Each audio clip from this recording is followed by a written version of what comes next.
Good evening, ladies and gentlemen. Good evening to the listening public, the wonderful people here in Nevis, those in St. Kitts, those in the wider Caribbean. Good evening to our friends and family in the United States, in Canada, in the United Kingdom, all the way in Taiwan, wherever you are. Good evening to you. Welcome to another edition of On the Mark. I'm your host, Mark Brantley, and today is a good day.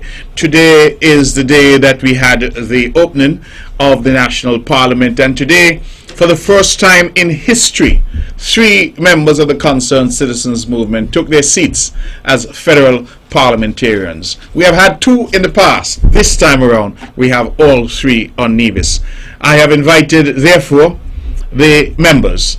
The Honourable Alexis Jeffers is here, the new member from number 11, and the Honourable Eric Evelyn is here, also the new member from number 10. Both made history today by being sworn in as members of the federal parliament, and I thought it was fit that they be here on the mark this evening to talk about the experience, to talk about how they feel, and of course to continue to give thanks to God and to the good people of their constituencies who have reposed their trust and confidence in them. We hope to have a lively show tonight. We're going to open the lines a bit early so that people can call in and give their perspective. And we feel that tonight is a good night, a night of celebration, a night when a lot of hard work has come to fruition, because not only have we won the election, we have won it in a convincing way. Just to remind the general public that this is the first time in history that the Concerned Citizens Movement has won all 3 seats. Just to remind you further that it's the first time in history that the Concerned Citizens Movement has won number 11, Nevis 11, because that seat has for the past 30 plus years been held by the Nevis Reformation Party. Alexis Jeffers has changed that, and that seat now is resting comfortably in the arms of the Concerned Citizens Movement. And it wasn't just a narrow victory, it was a substantial victory there in number 11. It was a substantial victory in number 10, and in my own constituency, number 9, I would have won by the largest margin ever. So a lot of history was created on the 5th of June. And we are here tonight to say thank you, but also to give the members an opportunity, and to give those of you who are out there and who wish to be a part of the program the usual opportunity to call in and to comment and say what you will. Now, today we had a sworn speech. It was mercifully short, and so we were out of there in good order and good time. The sworn speech would set out normally the broad objectives of the government for the next 5 years, and the Governor General, His Excellency Sir Tapley Seaton, would have been the person to read the throne speech. In the usual course, the head of state would be the person to read the throne speech. And so here in Nevis, it would be the Deputy Governor General, and on St. Kitts, of course, the Governor General. And so we had that. I think the attendance was good. I would want, however, before we go to Ministers Jeffers and Evelyn, to issue a public apology. There were some persons who traveled from Nevis, and there was some confusion on St. Kitts in terms of seating arrangements, and I would want to apologize to them. I've done so privately, but I would want to do so publicly as well. It seemed as if there was certainly some issues on the St. Kitts end of getting things sorted. We understand sometimes that these things happen when there are large crowds, and it appears that this event was oversubscribed. Everybody wanted to be there. And so I apologize sincerely. I like to say, as Premier of Nevis and leader of the CCM, that the buck stops with me. And so even though I had nothing to do with the difficulties, I still would want to apologize and to let our people know that we were on the inside and clearly were not away until we saw some messages. And so we apologize for that, and we trust and hope that we will continue and move on from here. Gentlemen, welcome to On the Mark. Neither of you is a stranger. In fact, both of you over the years have hosted this show together individually, and this show and the people of Nevis and the wider federation have been the beneficiary. Now, not only were you sworn in today as members of the federal parliament in historic fashion, you were hitherto sworn in Minister Jeffers as Minister of Agriculture, Fisheries and Marine Resources, and Minister Evelyn as Minister of the Environment and Cooperatives. And so I'm going to turn the mic over initially to the Deputy Premier of Nevis and now Federal parliamentarian and Minister of Agriculture, Fisheries and Marine Resources, the Honorable Alexis Jeffers. Thank you very much, Premier Brantley. And let me start by saying good night to all of the listeners to On the Mark. And of course, we have a wide listenership and viewership as well, because we are now going live via Facebook and other platforms that carry this program live as well. It is always good to come here, Premier Brantley, and we have been here before, and we have come in the past to thank the persons who would have voted for us and would have given us this overwhelming mandate. But it's always good to be to give thanks and be thankful.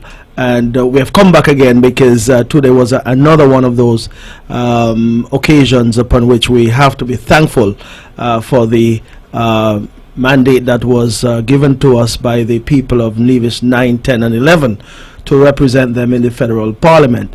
It was indeed a historic day for me personally, in that this is my first election to the federal parliament, of course, yes, and federal government. Indeed, I've had some parliamentary experiences and at the local level, being in the local Nevis Island Assembly for the last 7 going on 8 years. It seems like just yesterday when I was first elected back in 2011, but time have moved by quickly, and the experiences have been gained over the years, of course. Now I am hoping to use that experience, or the experiences gained locally at the federal level, so as to ensure that we can continue to keep the momentum, if I were to use that particular slogan that we had during the last campaign. And of course, when I say keep the momentum, in terms of from the ministries that I was given to manage at the federal level, I'm hoping that with those ministries I can bring about some added benefit to the people of Nevis and to the people of St. Kitts, to the entire federation, of course. Over the next couple of hours, we'll talk some more about, some of the things that we can certainly accomplish over the next 5 years at the federal level, which will certainly translate into agriculture, hopefully realizing its potential here in the federation. And when we speak, we have to speak federal, because everything that we do is about individually, yes, both islands, but collectively we're looking at what can be accomplished from the federal level, that is, so as to make agriculture more sustainable. We've talked a lot about agriculture in the past, but I do believe it is time for us to turn talk into action, and I think it can be done with the necessary support and the backing that is needed to make sure that we can accomplish what we have set out to accomplish. So I want to just, before I hand over to Minister Evelyn, thank the people once again of Nevis 11 for giving me this overwhelming mandate. You did say that it was never done over the last 30 plus years, but as we have known since we were little boys coming up, that anything is possible once you put your mind to it. Not only your mind, but put your effort into it as well. And over the last 10 years we've been trying, there's no doubt. And of course the people of Nevis 11 would have looked at the representation that I would have provided for the people of St. James, and also the work that I've done throughout the island of Nevis, and have said to me that they do believe that I have what it takes to translate that into providing good representation at the federal level. So I am making the commitment tonight that I would, of course, give it the best shot I possibly can.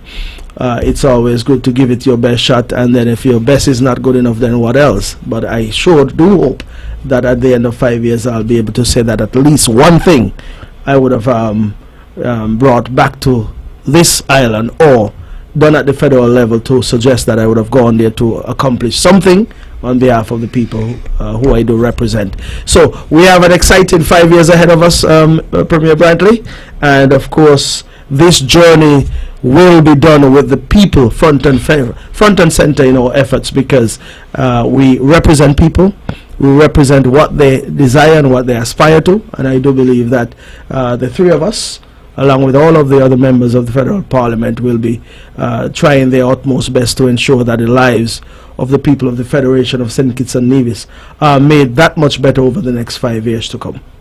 All right, the Honorable Eric Rohan Evelyn. Yes, sir. You entered the political arena, I think, almost as a foregone conclusion. I like the way you tend to put it, that you didn't bring yourself into politics. The people asked for you. Yes. People of Gingerland. You have come.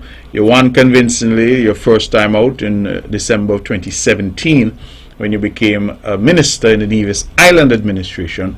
You then decided to throw your hat in the federal ring, and you won convincingly again, demonstrating that the people of St. George's, Gingerland, continue to be committed not only to the concerned citizens movement, but have the confidence in you as their representative. How did it feel today being sworn in and creating history as the first, well, not the first, you're the second from Hanley's Road. I was about to say the first. The second from Hanley's Road to be following after you. To be sworn in as a federal parliamentarian and now minister in the federal government as Minister of the Environment and the Cooperatives.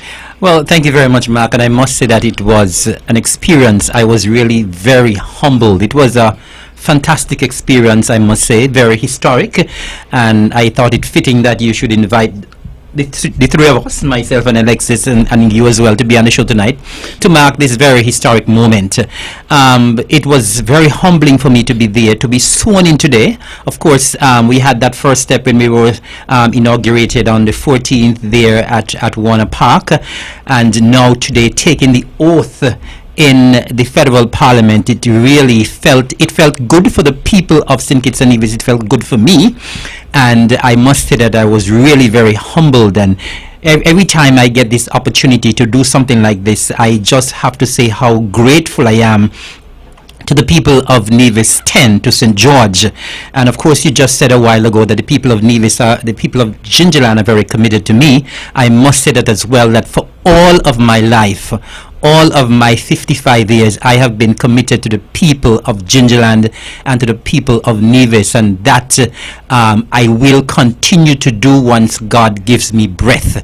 I felt good today because, when I reflected, I said to myself, I was the first actually to be declared a winner in the federal parliament and in the federal assembly on the 5th. Well, I think you were declared a winner before the election. So I felt good because I said, we persons from Gingerland, we are always the trendsetters because I was the first. I remember on the night of the 5th, I got several messages saying, you have opened the baton tonight, and I felt good today as well because after we got sworn in Parliament, I was also the first to open the baton with the interviews on ZIZ Radio. They were saying that they wanted to have a word with some of the new parliamentarians. I know they were trying to get a hold of Alexis. They were not successful. Difficult to find. Difficult to find. And Mark, when I was driving here tonight as well, something came back to me, something very telling that you said a couple of weeks ago in your press conference, that whatever you aspire to, and people should not be afraid to aspire. Now, I had a conversation today with someone after the swearing, and I said, well, I was never really aspiring to be a politician. Mm-hmm. It came to me, but what you said there is so telling and so profound that persons should not be afraid to aspire, irrespective of where you're from, irrespective of your beginnings. Only on Sunday we had a conversation in terms of our humble beginnings in Hanley's Road. Yes. And Mark, we never thought in our wildest dreams, when we were running up and down in Hanley's Road there under the kinup tree and so on, we never thought in our wildest dreams that we will now be representatives of the people, not only at the Nevis Island administration level, but at the federal level. So I want to just endorse what you said a couple weeks ago very highly, and to tell the people of St. Kitts and Nevis that irrespective of where you are now, do not be afraid to dream, and dream big. Do not be afraid to set goals. Do not be afraid to aspire. Because whatever you dream for, whatever you aspire to, it can happen. It can happen. And even things that you don't aspire to can happen, because I was never aspiring to be a politician, and it happened. So do not be afraid to set goals. Set big goals and dream big. Don't mind how small we are in terms of our size physically as a nation.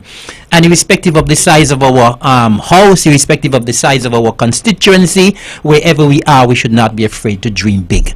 And as I said, I'm very humbled by the experience, and I want to say once again how grateful I am to the people of St. George, Gingerland, to Nevis 10, for investing their confidence and their trust in me and sending me to the federal parliament, to the federal government.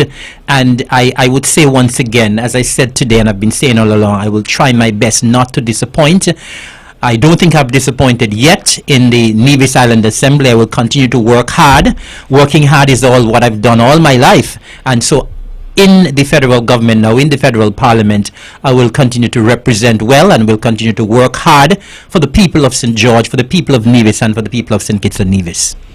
Eric, well said. Thank you very much. And I think that the whole thing about aspiring, and some maybe thought I was a bit overly passionate, but listen, let's face it. Here we are sitting today.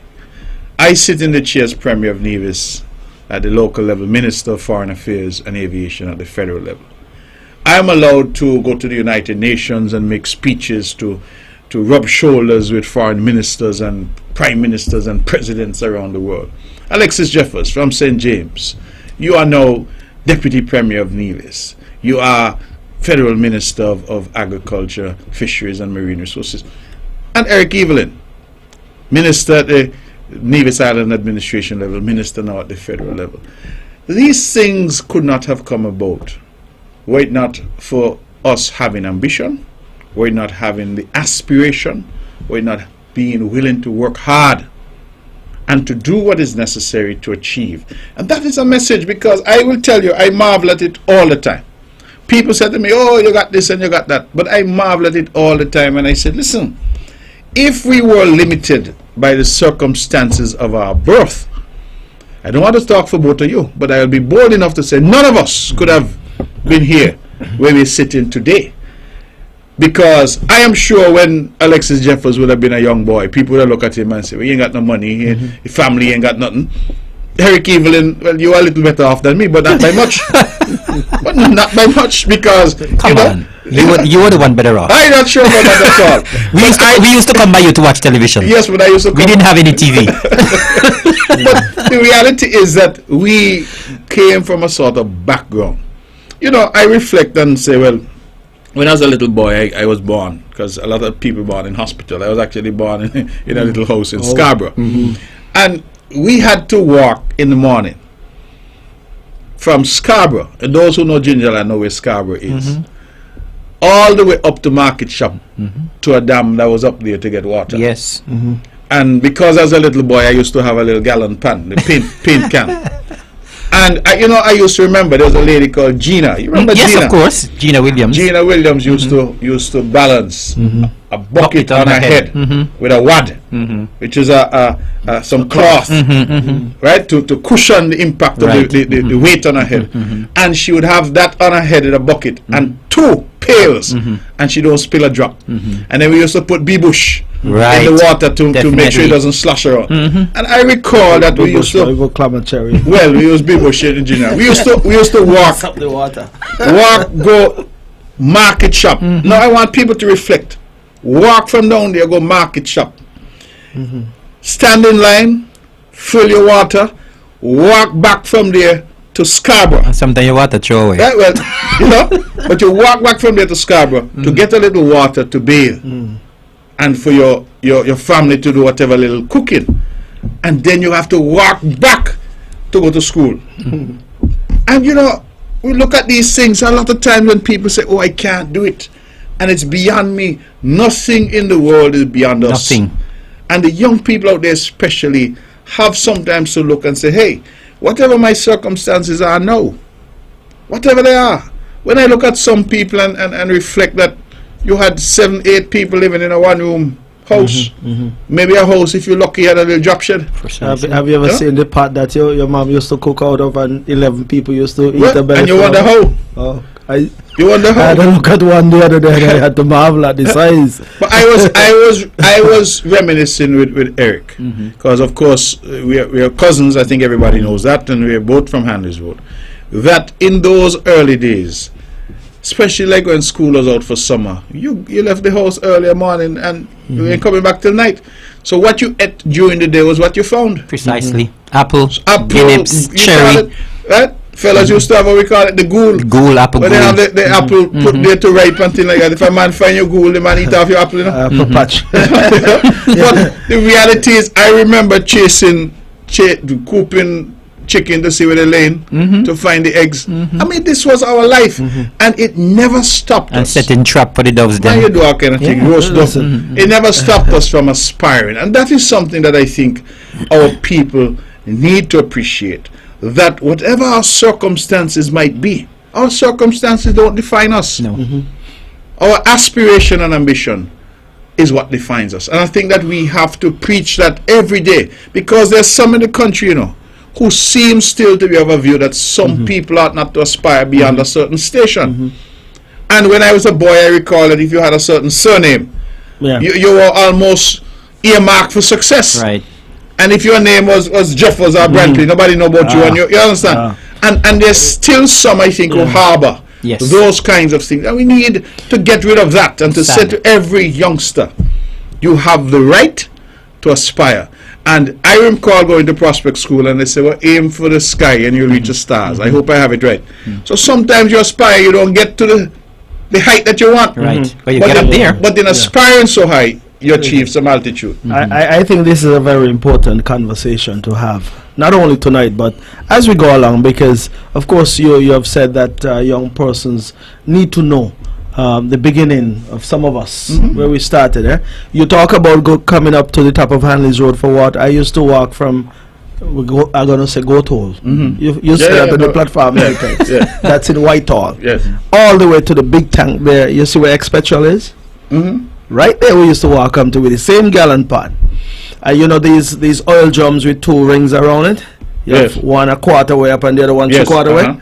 And on a Saturday we used to come all the way down to Big Tank with this gallon pan, and we're going back. And when you reach the first ring, which is a quarter, you wonder when you're going to reach the next one, but you had to fill that up. Yes. Yeah, and if you reach to the Anglican church and the water fell off your head, you had to turn back Of and go back course. and pull and come back. So all day you had that to do.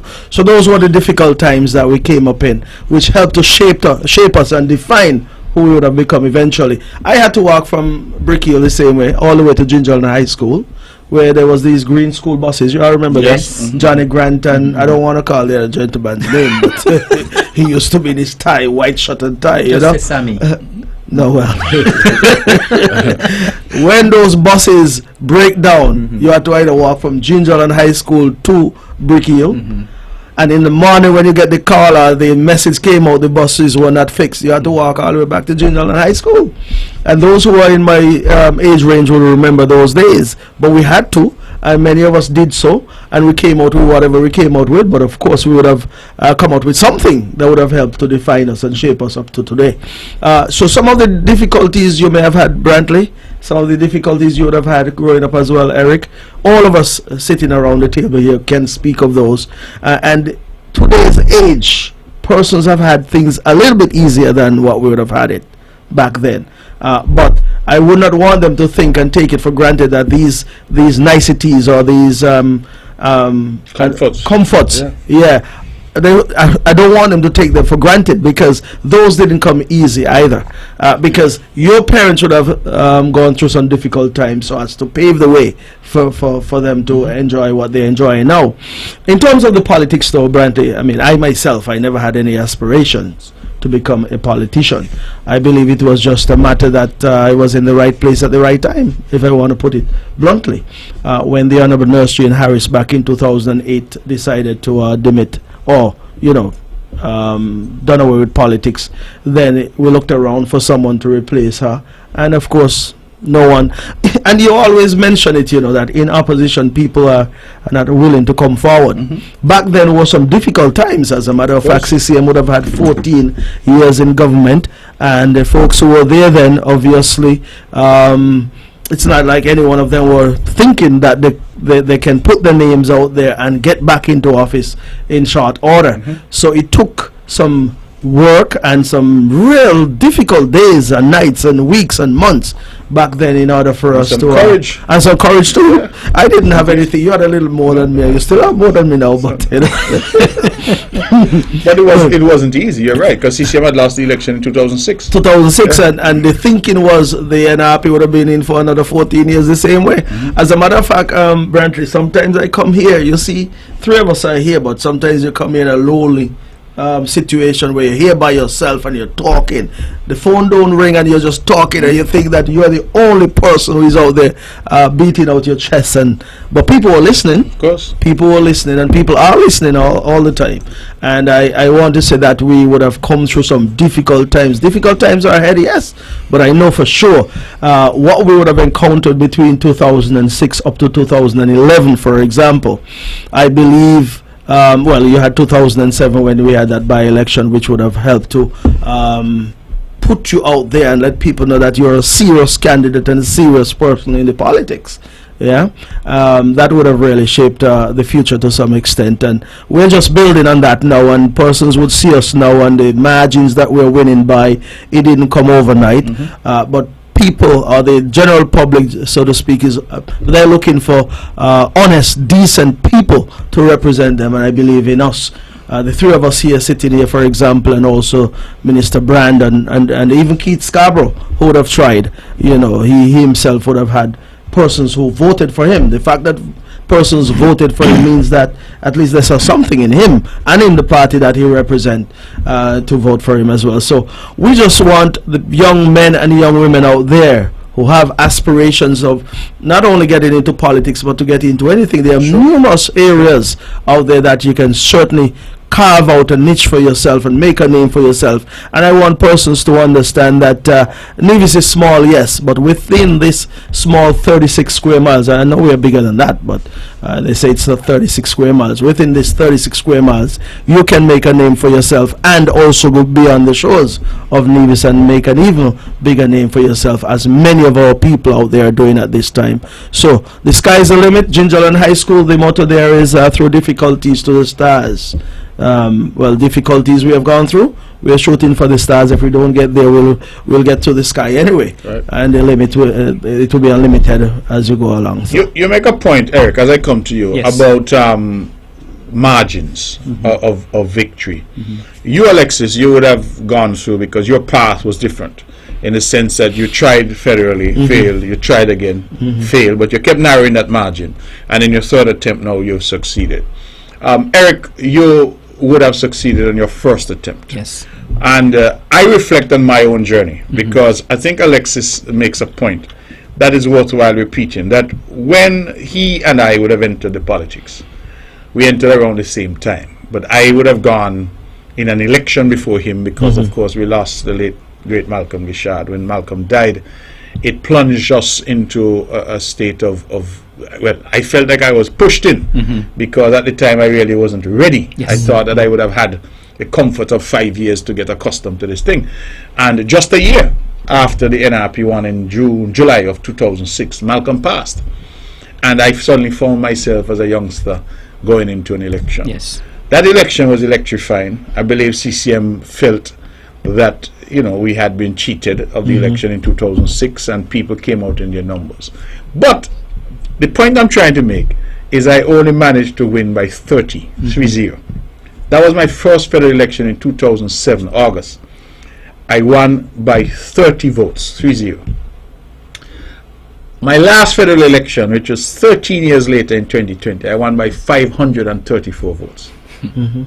So it in a way shows the progression, and it shows how once you earn people's trust and their confidence, and you continue to work with people, and people continue to see that you're committed to them, that those numbers grow. So from 30 to 534, I don't know if I'm bold enough, but if I were bold enough, I would say that the seat nearly sound like a safe seat now. Because those kind of numbers, you know, in Nevis. It's difficult to turn back those numbers. Huge numbers. Huge. So I want to know what your experience has been like, Eric. Well, of course, you know, everybody always said that I inherited a safe seat. In politics, we always say there's no safe seat. Of course, we know that up in Gingerland, my predecessor, the Honorable Vance Amory, he was very popular, very charismatic. Of course, he was from Rollins. He's from Rollins Village. Rollins is one of the real strongholds of the Concerned Citizens movement. And of course, when I was taking over from him, I mean, even though people were saying it's a safe seat, I never took anything for granted. But you know, there's something that you've been saying all along on the campaign trail, and I think you mentioned it as well last week on the Mark, that people know persons who are putting themselves up. People know when they are real, and people know when they are fake. You know, I had a conversation a couple of weeks ago. Well, a couple of us were talking, and there was a gentleman there from St. James Parish. And he said to me, Eric, everything that keep in Gingerland, you are there. And I hadn't a clue that he was actually observing that. He said, everything that happens up in Gingerland, you're there with the people. So I am expecting that the people of Gingerland will always be you. And the guy is correct. Because, I mean, to be honest with you, I've done voluntary and community service practically all of my life. I mean, everything that happens in Gingerland, every time the people calls on me in Gingerland, I'm there with them. And so I expected that the people of Gingerland will rally with me, because I've rallied with the people of Gingerland all of my life. Not just when you entered politics. Not just when I entered politics, because as I said, I never really had any aspiration to enter politics anyway. I just like to be involved with people. I like to be involved in the community. I like to volunteer, and I like to be of help. And so I expected the people of Gingerland to rally with me, and I am expecting that they will always rally with me, because I want to tell the people of Gingerland that I will always rally with you. You will always have my wholehearted support, and I'm expecting the same thing from you. It's a two-way stream. And so I expected to win by a good margin, and I am expecting nothing less going forward. And as I said, as you rightly said, people know people when they are fake and when they are real. The people of Gingerland know that I'm real, because I've always been there with them. As I said, everything happens in there. Anytime they call on me, they could give me a short notice, I am there. Anything, whether it's a wedding, whether it's a funeral, whether it's a graduation, whether it's a sports, whether it's a party, anything you want me to do. Funeral too, don't forget funeral. Precisely, anything you want me to do. No, they say any pan knock in there. That's what the old people would say. Right. So I mean, people know when you are fake from when you're real. And I must say as well, Mark, I must say as well, that the three of us here, we have just spoken about in our coming up in our hard times. The three of us have come from humble beginnings, but the three of us have been staying in touch with the people. Because irrespective of what a nice politician you are, irrespective of where you can speak, you must be in touch with the people. And I think the three of us have been in touch with the people, and that is why we won so overwhelmingly and so convincingly in this general election. Of course, we know that is the first time you're taking the 3 citizen kits. Yes. But we have been in touch with the people, and the people of Nevis know that we are real. Well, listen, I mean, you guys are talking about margin of victory. I want to say what mine have been. Yes, let's hear it. You have like a recitation. In 2010, that was my first election, Yes. federal election. I'm just going to look at the St. James end of it. Well, actually, I lost the federal election in 2010 by 268 votes. 268. That has to resonate because of what we would have won by this last one. But anyway, the St. James end, I believe I won that leg by 76 thereabout in 2010. But then in 2011, because of what happened in 2010, boy, I tell you, you remember those satellite embassies Of we used to course. talk about, right? People getting citizenship. I won St. James by just a mere 39 in 2011, but then came back in 2013 and won by 220. Right.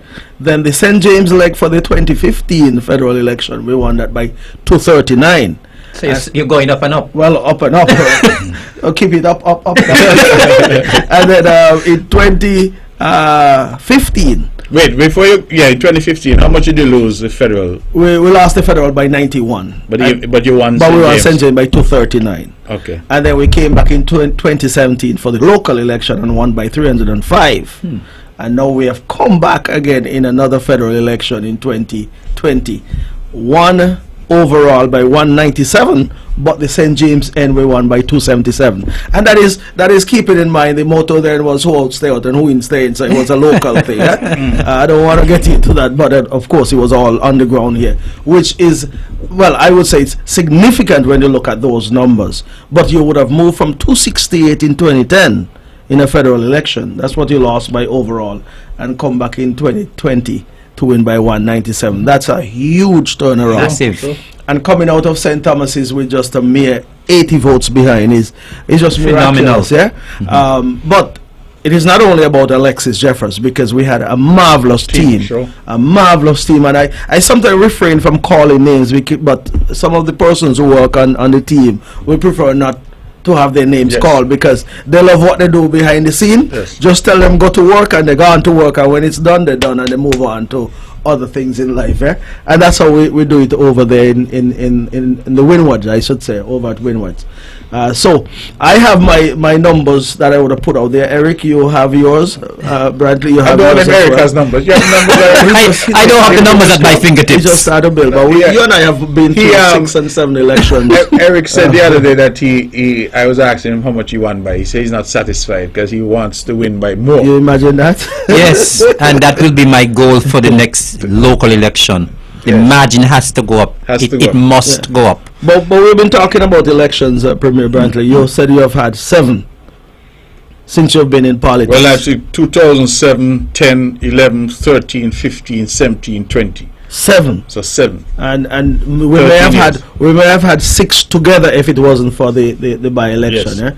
So we've been there. We've been in the battle, on the battlefield for this long, since 2006, 7. Yes. Yeah, let's call it 2006 when we until both now. joined, yes. Yeah, and that's been a long time. So we have garnered and gotten the experience over the years. But not only that, I believe it is testimony to our effort as politicians to make sure that we look out for people. But I also and to said make to sure we folks all along, I said, listen, it is very difficult to join a party in opposition. And it is extremely difficult to dislodge a government, a sitting government. Because a sitting government, naturally, a party in government, has the levers of the treasury, has the levers of power that is behind them. I saw in St. Kitts, for example, how Unity, because Unity was in government, was able to put resources in terms of Akila Byron Nisbet, for example, in number 3, and assist her to get her over the line. Because, of course, you have that power of incumbency behind you. When you're in opposition, and we were at the time, recall, in opposition in Nevis and in opposition in St. Kitts, because I became leader of the opposition in St. Kitts in 2007. And so poor CCM was out of plumb in both places. And then when Dr. Douglas teamed up with NRP in about 2010, and Patrice Nesbitt became Attorney General. Drive. And they went on, they did most and many things. Some really despaired. It required a level of courage. And I come back to that word. A level of courage. It wasn't easy standing up. And the attacks came. They came fast and furious. You had to withstand that, because in a small community such as this, you had to be able to stand up. And we were there, and we fought and we fought and we fought until in 2011 we had the disputed election. By 2013 we were in office, and we should have been in office in 2011 were it not for the shenanigans and that big black fox up in Cox. We would have been in office in 2011, but we went to court, created history. Even that, because I recall that there was some during that time who said, leave it alone. Leave it, I can recall. Leave it alone. And we said, no. We went and we fought. And because of that fight, we went back to the polls in 2013. Mr. Parry, in his wisdom, decided at the time, remember, to call a general election as opposed to just calling a by-election. And we won that election handsomely, and we haven't looked back. But I think that journey is an important journey, because again it reinforces the point that nothing comes easily. And I remember, you say, Eric, that people say you inherited a safe seat. When I won in 2007, the response to my victory is a sympathy vote for Malcolm. And I have no doubt that I got some sympathy votes, because Yvonne, Malcolm's widow, came out, she supported me. Malcolm's people, because they didn't know me to that extent, I clearly was a neophyte in the politics. But I came back, I won by 30. I came back in 2010, I won by 148, if memory serves. And then they start to say all kind of things and find different reasons as to why I would have won. 2011, we had the disputed election when 203 of my supporters were taken off the list. Well, they said, poof, they're gone. And I had to fight to restore people and their right and their God-given right to vote. And that is why this party has been so passionate about people having the right to vote. We marched in the streets of Charleston over that. We went through that. 2013, I won by 240, I think it was. Right? 2015, I won by 340 in that federal election. 2017, I think it was 340 thereabouts again in the local election. And then here we are now, 534. I think that progression is, as I said, demonstrative of politicians and individuals who are out there in the community working. And as you say, Eric, who people recognize as real, not fake. You can't, because election coming, start to go to church. Precisely. And say you don't believe in God. Right? You can't jump up and all of a sudden, I hear in one church a choir went up to sing, and then they say somebody come and jump in the back of the choir and start to sing too.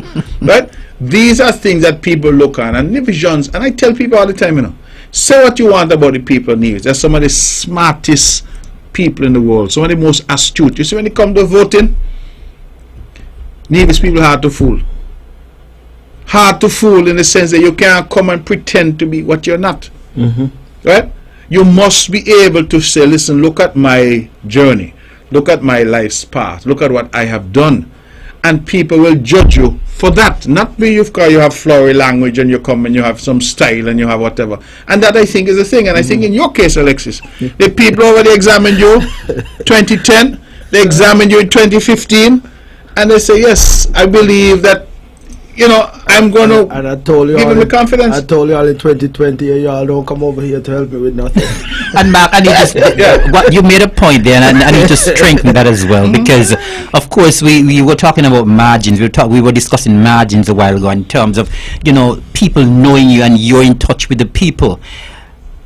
Coming back to that safe seat issue, people keep saying I inherited a safe seat, but I want to challenge the people as well, because irrespective of people saying it's a safe seat, if you had placed somebody else up there, they would not have won by the margin that I won by, because I was there with the people all the time. So it has also to do with the person that you're putting there as well. The person who you're putting there must be in touch with the people.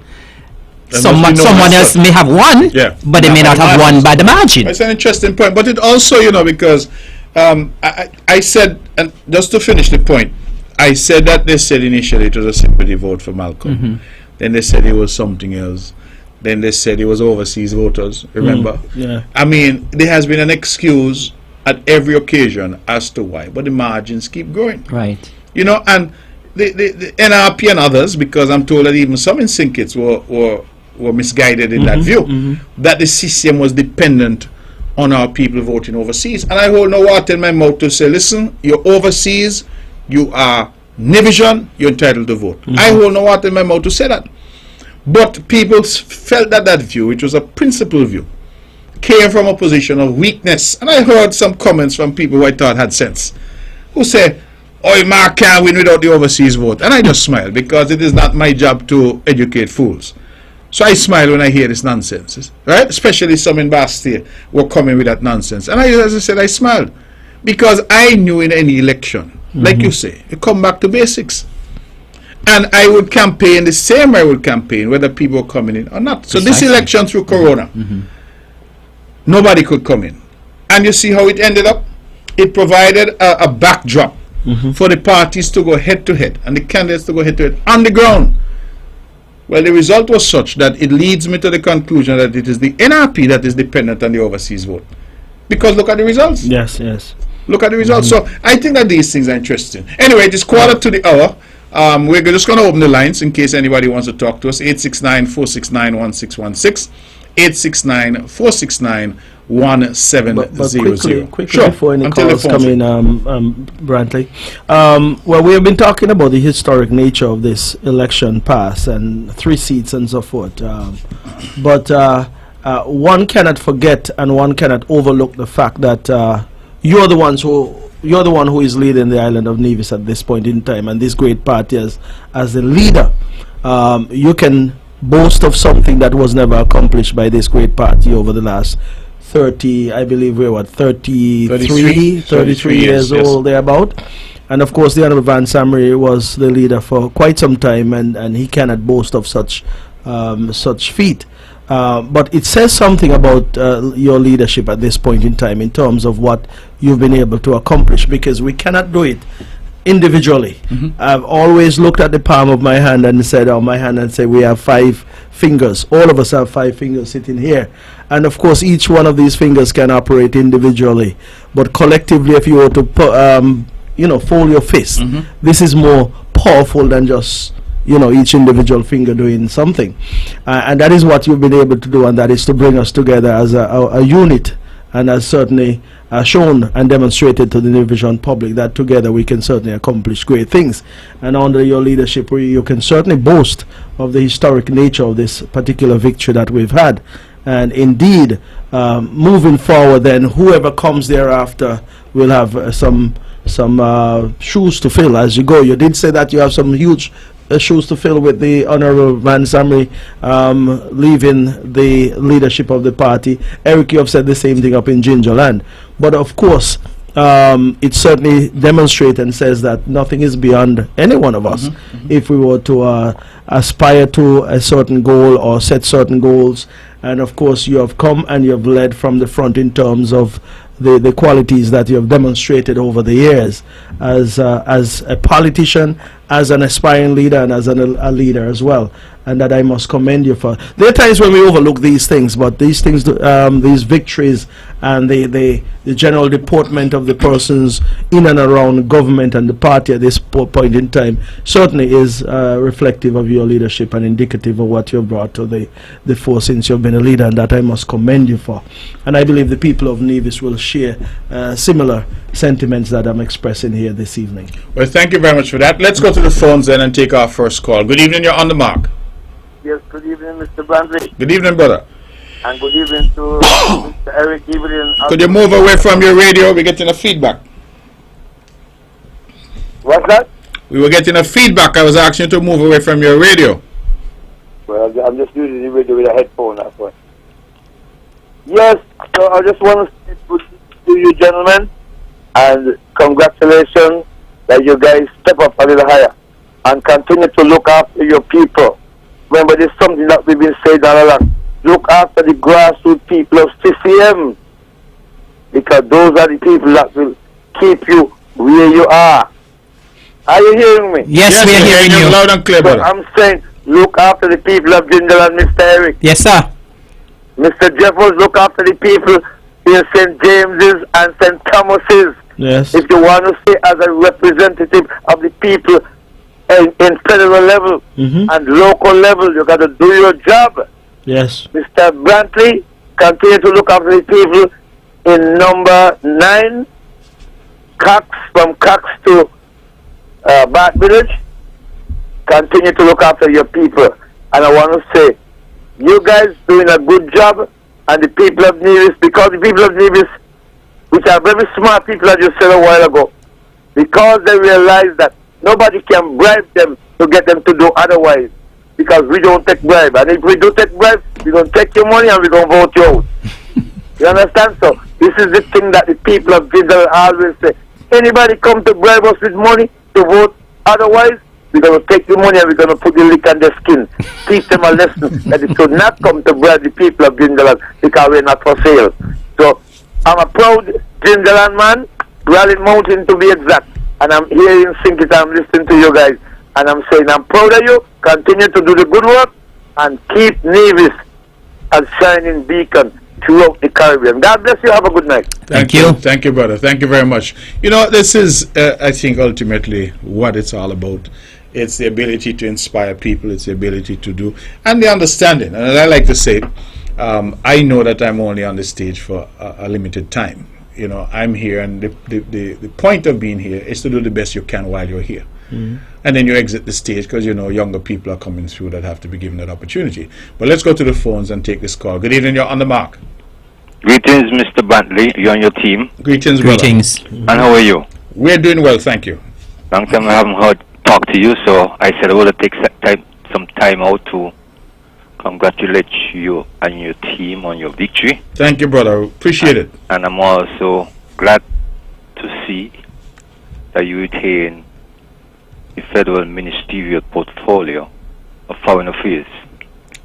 Because, you see, in the team unity administration, all the ministerial portfolio in the past has done well. Yes. Including the we hear many talk about the infrastructure ministry in the federal cabinet, but the foreign affairs ministry has done very well over the past 5 years, because when before 2015 the changes that the country been going through, beyond 2015 we felt the change from the ministry. And because until today we ain't hearing no scandal, we ain't hearing what was hearing. So a vast improvement has taken place within that ministry. So I pray you continue to stay strong and stay focused and stay healthy most of all. And you and your team, success. Thank you very much. Thank you very much, brother. You know, this caller raises a point, and I've heard you, Alexis, with that point even on the campaign trail. And he raised it in the context of foreign affairs. He said no scandal. And I have really marveled, and I think that it's a legacy that Van Zandt has left in terms of how he said to us as newcomers, we ought to function. And we have taken that to heart. But there has not been a whiff of scandals around the CCM since we resumed office in 2013. I can only speak to that period because that is a period that we have been there in government. But, you know, there have been efforts to stir up things to try and suggest, but when those efforts are examined, nothing. And we have gone now for 7 years, from 2013 until today. And while one does not know what will happen tomorrow, I think that both of you would agree that certainly in my cabinet, the cabinet that I lead, I have made it very clear that there will be no toleration of anything. And I don't think I even needed to make that clear. Sure. Because I think our ethos and our approach is one. And so the caller said that no scandal. And I think that too is something people look to. People now look to see, well, okay, how are they doing in government? Can they say this one get house or that one get property? You know, and people look at those things. But let me save the point and come back and take this call. Oh, we've lost? Okay. Caller, good evening. You're on the mark. Good night, gentlemen. Good night. Good night. I've been listening to your program on and off for some time now, but I think this is the first time I'm actually calling in. Well, welcome. Thank you for calling. I must start by congratulating all three of you gentlemen Thank you. for the history that you have created. And I had the privilege of seeing you, the three of you, sworn in the park and again today. And it was a real privilege and honor for me seeing you. I detected an ear of pride from the three of you and the humility. And I'm certain if my dad were alive, Theodore Mills from Brick Hill, Yes. that he would have been extremely proud of you gentlemen. And we really want to encourage you. And I know you're going to do very, very good for Nevis, all three of you. I had the privilege of being in Carifesta with the Honorable Eric Evelyn. Yes. And even there I detected with the Nevis, the entire contingent, particularly the division, he had that connection that relationship with them, and I detected that level of respect, and I felt that would have been good going into any election. And if that is an indication of the medal, working this closely with him, how you gentlemen operate, I know it's going to be awesome. Congratulations again, gentlemen. Thank you very much. Before you go, I recognize the voice, as you mentioned, Theodore Mills. He was my neighbor there in Goatall, Whitehall. Okay, you know he was a former politician too. Yes. As a matter of fact, I remember that so beautifully because I felt proud that he was going in, and he said, well, he's going to be the next Premier of Nevis. Well, so I started envisioning, well, boy, I'm the son of a Premier of Nevis. I remember asking him if he wanted me to come over and help him with his campaign. Anything I could do to help. He told me, no, man, sure, I don't know how to play. I have this thing rampant, on top of things. So I listening boastfully and feeling proud with the elections and that results, and I'm going to hear Theodore Mills 0. I mean, nothing. well, I'll tell you another secret, an open secret here now. He actually, I had meetings with him at his house. I was supposed to be on his platform way back then. Okay. But the first night we went out to campaign, I got stage fright. I ran behind the car. Maybe it was a good thing. Maybe it was a good thing to you just said he got not 0 or nothing. So I would have been associated with that, but he was a good guy, Yeah. Yes. He liked the politics. Yes. Very frank and clear. And I think the mere fact that he had friends on both parties or in both parties, he spoke well of him and how he thought about it.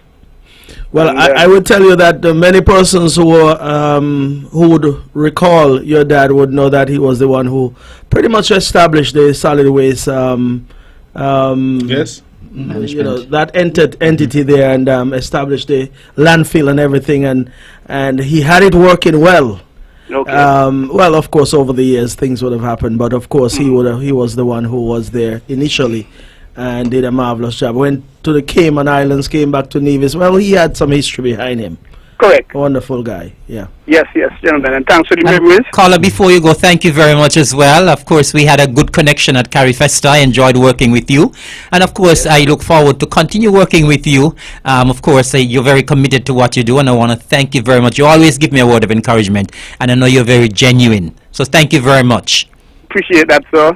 All right. And the best wishes again, gentlemen. Lovely program. Thank you very much. Have a good night. Okay. God bless you. The caller mentioned his dad and the contribution his dad would have made. And I will tell you, and I say it openly tonight, I said it when I was sworn in as Premier of Nevis, that one of my greatest regrets is that my own parents are not here. I think both of you are in a similar position in the sense that you've lost, at least one. Lost people that you would have liked to have been here. And sometimes you reflect and you say, boy, the sacrifices they would have made, because as bad as things were, our parents would still have sacrificed considerably to help us to get to where we are. And I think as I just listened to the caller and both of you were sort of reminiscing about the contribution his own father would have made, you recognize that we've lost a generation of people who many of whom are not here. I sometimes like to feel that my parents are willing me on, in terms of, because it's interesting. Sometimes we're politicians, but we're also human, and I know there are occasions, even during the campaign, when you're seeking to engage with people and the negativity that comes. And I often reflect, my father, of blessed memory, always used to say to me, do not take any decisions when you're angry. Right. It's likely to be a bad decision. Take some time, reflect, and then you take your decision. And it's amazing how that little lesson from since I was young has guided me even now. Let's go back to the phones. Good evening, you're on the mark. Hello, good evening, gentlemen. Good evening. Good evening, sir. Mr. Brantley, Mr. Jeffers, and Mr. Evelyn. Yes. The gentleman who dances here to Parliament. That's my nickname for him. Anyway, I must say congratulations to all of you. Thank you. First time I'm chatting the three of you in one corner. I'm calling out a station. Right. Lovely. I recognize the voice, I'm calling out a station. And I want to say congratulations to you three gentlemen. And I know, you have been much praised and prayers do follow you, and I know that you will do what is expected of you. You gentlemen and others will do what is expected. Mr. Jeffers is my good friend. Yes. Well. I remember 2015 and after that, but I'm not there this time. Yeah. However, I remember the first time I caught up with you. It was in station in a supermarket. That's right. I recall. Yes, I heard the voice. I said something and a voice answered, and I said, I know this voice. Yes. I heard you on the mark. And from there on, we've been good, and I trust and say that the Brantley, Mr. Evelyn and Mr. Jeffers and the whole Unity team will continue, and I know that the country is in good hands. Yes. In good hands. Thank you. You gentlemen, do your best. Thank you very much. If you want to quickly say hello to the folks in Brickhill too now. Yeah. Yes. Well, I talk with my sister often. So Okay. let me say hello to the folks in Brickhill. And the whole thing is that I hold you as you say in both, bringing home the glory. Yes. And Because you know what happened over the years.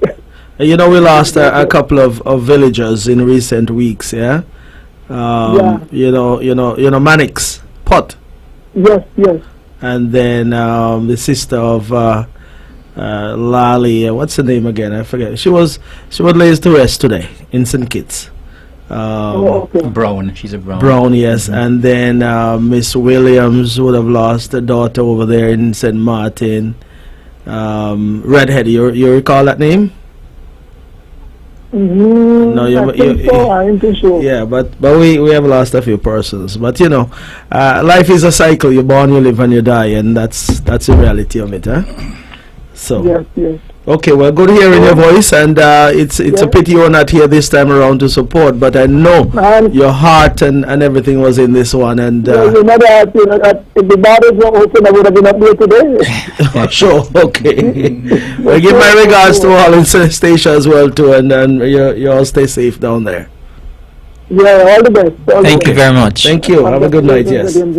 Thank you. I've Mark, I don't know if I know. Yes, Sorry. go ahead. I was saying I don't know if we have another caller yet, but Yes, we do. We All do. right. Hold your thought. Sure. Good evening, you're on the mark. Okay, that call isn't there, so go ahead. Okay, yeah, what I was saying is that what we are reflecting on the party, where the party have come from, and the successes of the party. We should never ever forget that weren't it for your courage to take up that election petition, CCM probably would have still been in the wilderness. And you notice that from that petition that you took up, you notice that since that a lot of other politicians have taken up election petition. We never used to hear anything about petitions before, until you started it.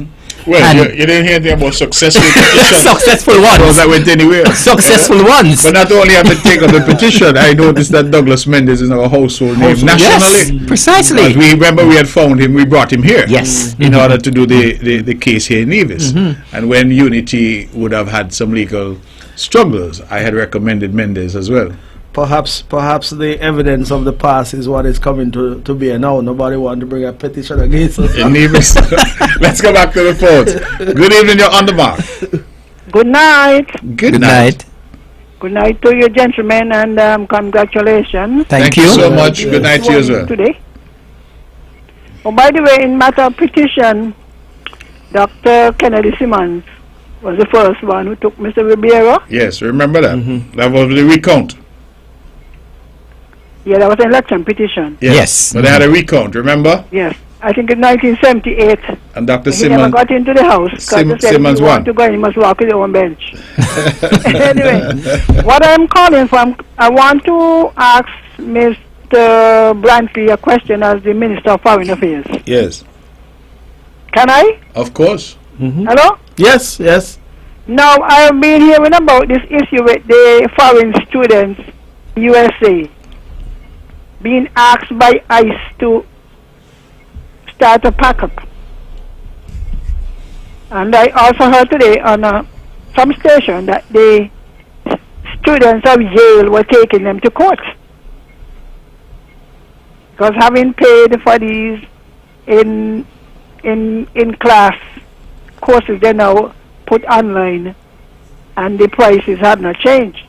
Now, I was one in relation to our students, St. Kitts and Nevis. Is it possible for you to make some, do some advocacy to the embassy or to the U.S. government about our students? The short answer, In that matter. The short answer, call, is yes. We can always advocate, and that's what we would normally do. We would engage. Your voice sound a bit low, though. I'm not sure why. I'm speaking at my usual tone. Let me turn up my volume a little bit. I'm saying that, of course, we will provide some advocacy on the matter.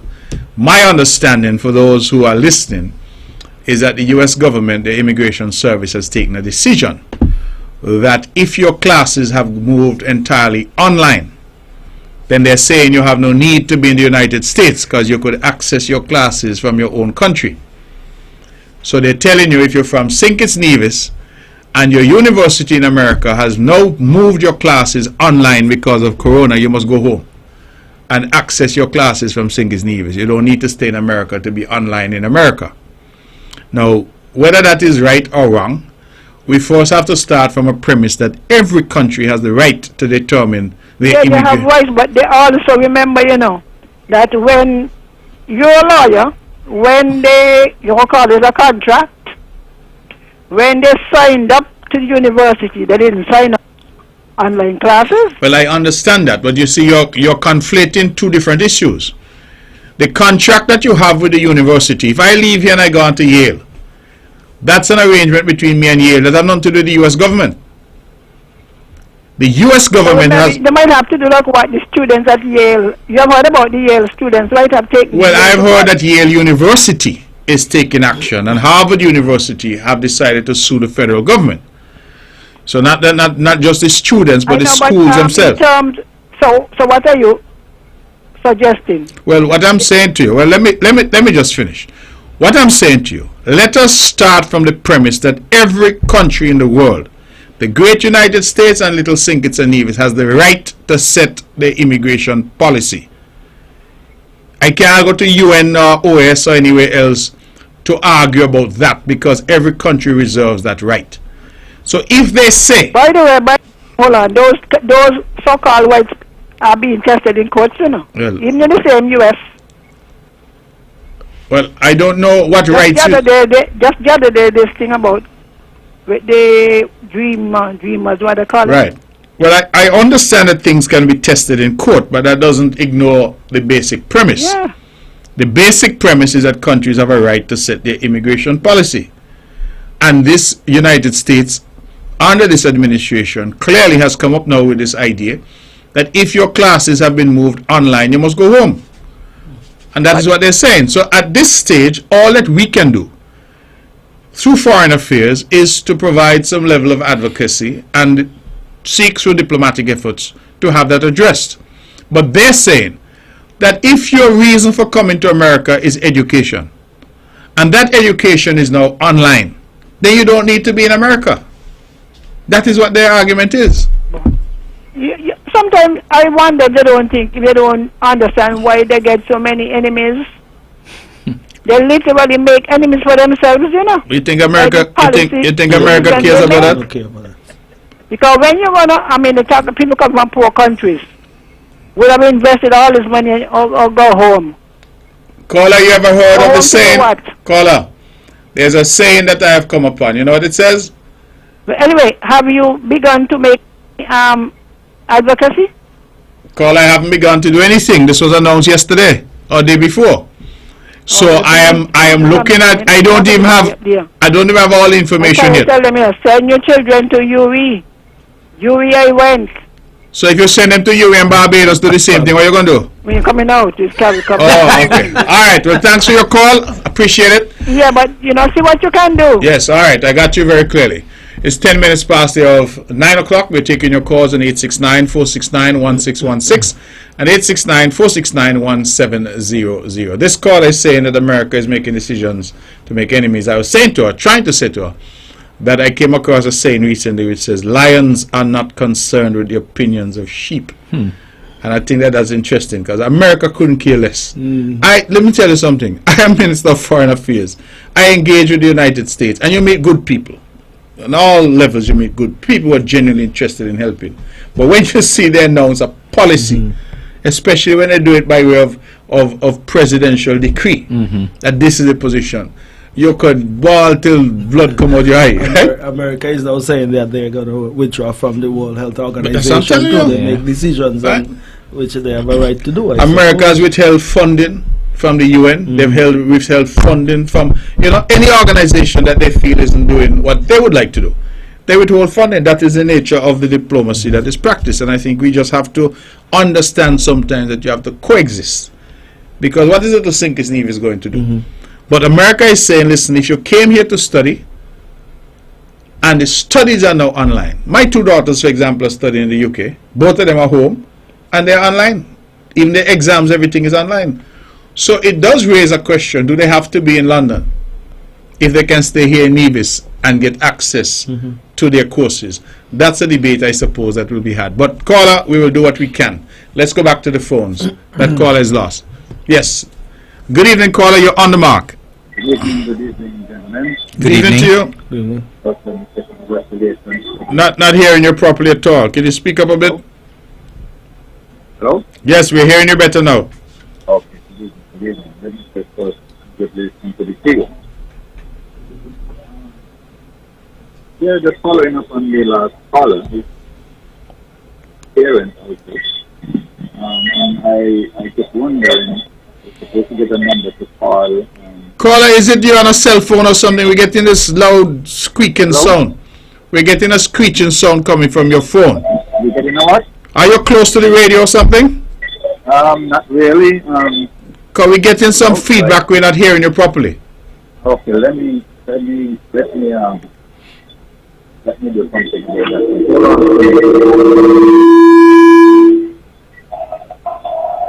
that. Hello? Caller, you sound like you have an echo chamber now. Hello? You sound like you're in an echo chamber now. Are you hearing me now? Yes, we're hearing you much better now. Okay. Just following up on the last caller. I'm a concerned parent. I have a daughter over. And I'm wondering if I don't know what was that sponsor that, but sponsor concerning the. Lord Caller, you're not helping yourself here because your voice going in and out, you like a drop in your voice. You are on the mark. The world wants to hear you. Raise your voice, please. Listen, talk hard so we can hear what you're saying. Yeah, I'm wondering. Yes. I was just saying that I'm just following up on the last caller concerning students over in America. I have a daughter who's over in Midwestern. You hearing me? Yes, I'm hearing you now. Yeah, and I'm wondering if there is anything being done for those students or things to get home. Because the school has been told something up in the coroner there. The coroner started maybe up in March, somewhere around there. Yeah, they've been doing their studies online. But now they've been saying that school is going to be opening in August. And to me, there is no surety about that because this pandemic, the corona is spreading more and more over there. So I'm wondering if anything been done for those students over there in terms of support or in terms of getting them home. And this is one of my big concerns because I have a daughter who's over there. Well, if your daughter's over there, does she not have a return ticket to St. Kitts or Nevis? Well, yes, she has.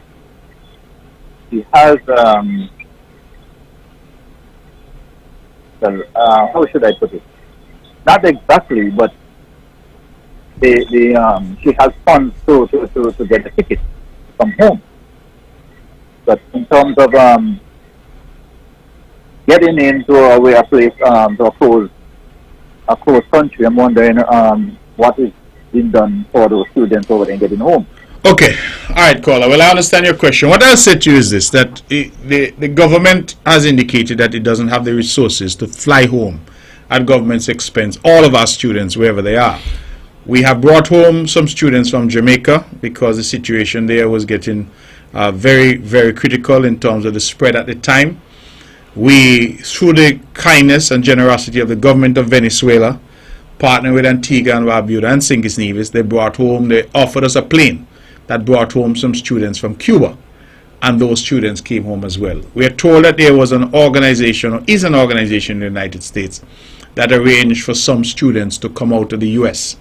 But the government has not had the resources to fly home students from everywhere. Bear in mind, we have students in the UK, Taiwan, in Latin America, all over the world, Canada, the United States. So we didn't have the resources. What we have been saying is that most students who go abroad to study must have a return ticket, because in my experience, they don't allow them into America, say for example, unless they can show that they will be headed back out when they're done. So airports that we are told are open nearby. So Antigua, Puerto Rico, etc., we gather are open. And what people have been doing is flying to those destinations and then trying to arrange charters from those destinations, usually with others. I know, for example, that we have a charter company here in Nevis operated by my good friend Omel Wilkin. And Omel has been saying that she's organizing charters, and so people can call. And when they get sufficient people to share the costs, people come out of Antigua, as the case may be. So those arrangements are the kinds of arrangements that are being made. Once the students come, they're quarantined for 14 days in a government facility. Their meals and incidentals are the family's responsibility. I can speak to what happens in Nevis. In Nevis, they come, they go to a government quarantine facility in Nevis.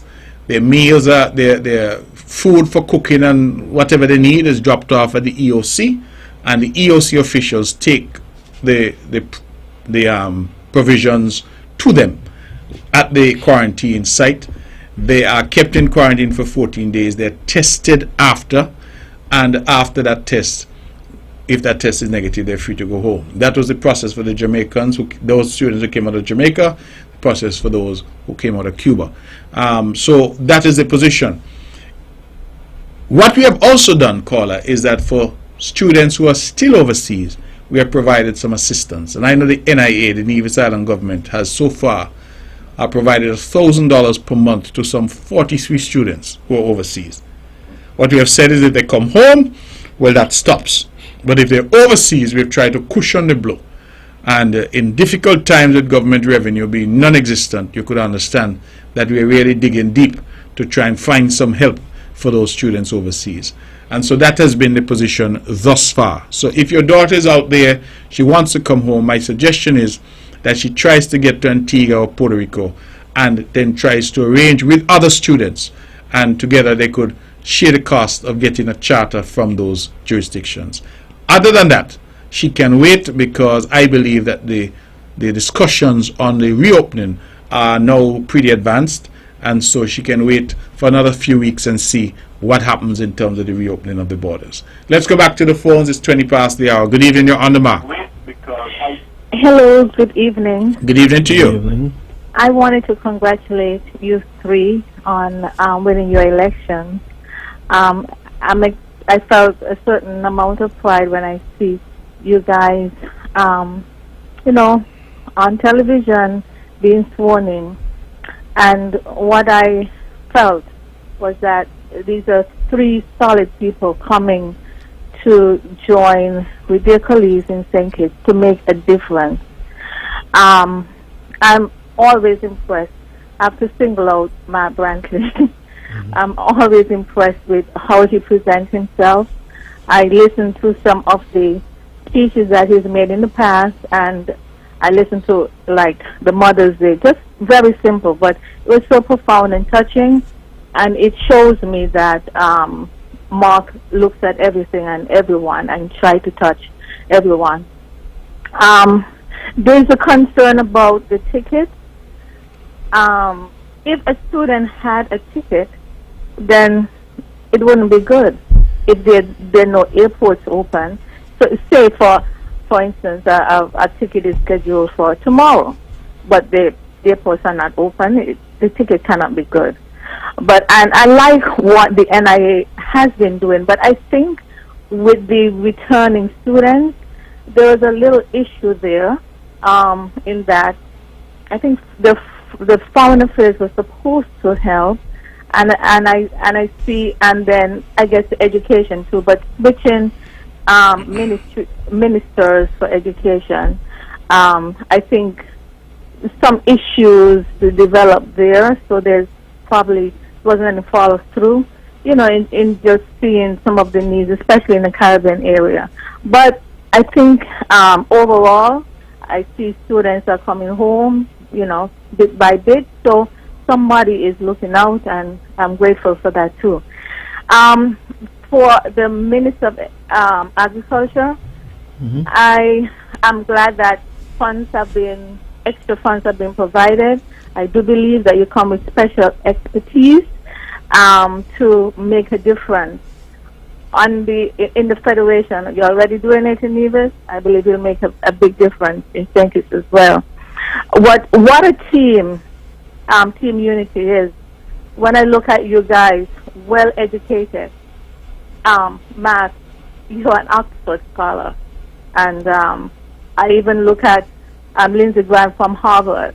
And then others with particular skills, Sean Richards, CPA, and in IT, and people have done business. What a solid group of individuals you guys are. And I believe we're working together. I'm looking forward to see what you guys will do next, because it's really you're well trained, well prepared in life, and to do the job. So it bodes well for the future of St. Kitts and Nevis. Thank you so much. Thank you very much. Thank you very much for that. Do you have anyone else who's holding? Okay, let's go straight back to the phone. Good evening, you're on the mark. Good evening, Mr. Brantley. Good evening to you. Yes. I tuned in about 15 minutes ago, so I don't know if this subject was discussed before. But as far as you know, is there clearly enunciated policy insofar as LEAT and regional transport is concerned? Are there any contingencies being planned for if LEAT falls totally, what we're going to do with insofar as our connections are concerned in the region? I don't know if there's a federal policy, or you as Minister of Aviation have particular views on the subject that you can share with us. That's a matter that is now clearly the situation with LEAT is fast moving and has only developed over the last, I would say, fortnight or less. I'm aware that one conversation has occurred to which St. Kitts and Nevis was privy. Beyond that, I'm not aware that there has been any further discussion. Certainly there has been no discussion at my level as yet. But I do anticipate that in the coming week there will be some discussions, because some contingency, as you put it, would have to be put in place. LEAT continues to be a critical service. Whatever one has to say about the service, it continues to be critical in linking these islands. If you sound as if you're sure it's going to be around. Well, I don't know. I don't know. St. Kitts Nevis is not a shareholder country in the normal course. Those countries, I believe, the significant shareholder countries anyway are Barbados, Antigua, St. Vincent and the Grenadines, and Dominica, from what I gather. And so we would have contributed. I believe that it was just last year, if memory serves, that we would have put in some $1 million when there was some difficulties with LEAT. So I think that the importance of LEAT cannot be understated in terms of its contribution to regional integration and the need for LEAT. You look at, for example, OECS institutions that are based on St. Kitts, Central Bank, the Stock Exchange, Eastern Caribbean Stock Exchange, etc. You look at the court system, the Eastern Caribbean Supreme Court, which is, for the Court of Appeal, is an itinerant court, which means that it relies on LEAT to get from St. Lucia, where it's based, to Antigua, to SIT, to BVI, etc. You take away LEAT tomorrow, what happens to those institutions? What happens that's what I was wondering about, if there were contingencies. Well, that's what I'm saying, that I anticipate that something will have to be put in place. I'm seeking, however, to say to you that that high-level discussion has not yet occurred.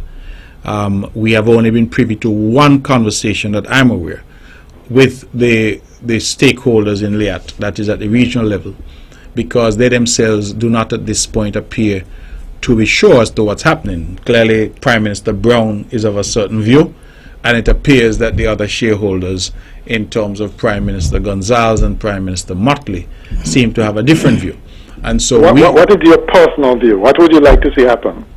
Well, I think we need reliable regional transport. If that is LIAT, then LIAT it is. If it is some other entity, then some other entity it is. I just think that we need to make a commitment. All of us need to make a joint commitment, not only within the OECS, but the wider CARICOM, that we must have regional transportation, because without that, we can't really say that we have a regional integration process. The idea that we would have to fly from St. Kitts Nevis to Miami to come back to Trinidad or to come back to Antigua is beyond ridiculous in my view. But clearly, I would have to be guided by that discussion when that discussion occurs. But I feel that if we are committed to the idea of a Caribbean civilization, as Ralph Gonzalez likes to say, and we are committed to the idea of regional integration, then you cannot have integration without transportation. But you don't. Would you mind if other airlines, because there are other airlines, Winair and they mentioned a couple others, would you object to them providing a service for us? I wouldn't object. As I said, I really am not committed to any particular brand. Okay. I'm committed to the service. My idea is that we must have a commitment to the integration process, and the integration process requires reliable, safe, and affordable transportation.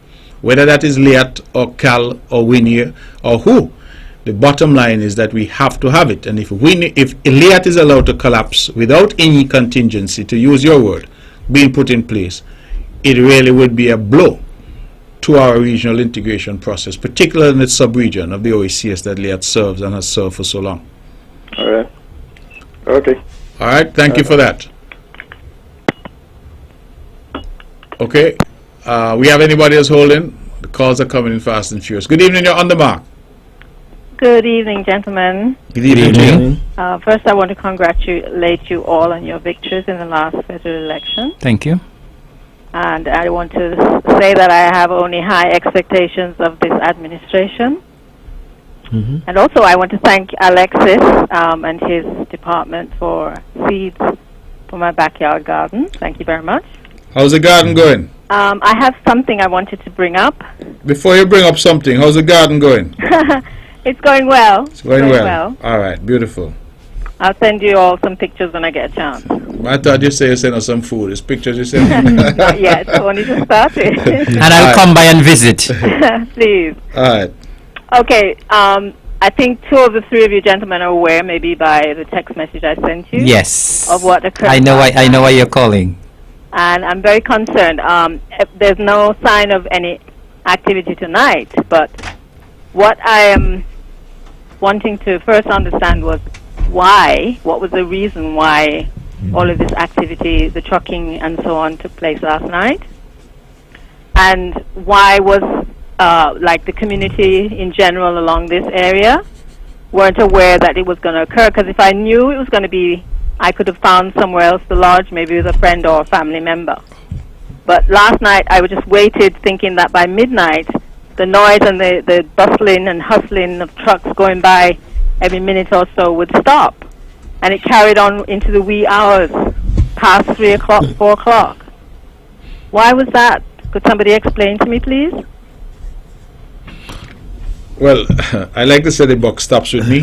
So what I would say is that I am gathering that it was something being done through Public Works, and that this was aggregate that has come in. We import aggregate for our construction purposes, our roads, etc., for our asphalt that is produced, and that this is imported, and when it's imported it comes in, and the idea is to move it at nights so that there's less traffic on the road. I'm told that there were notices put on the radio about this, that this would be happening.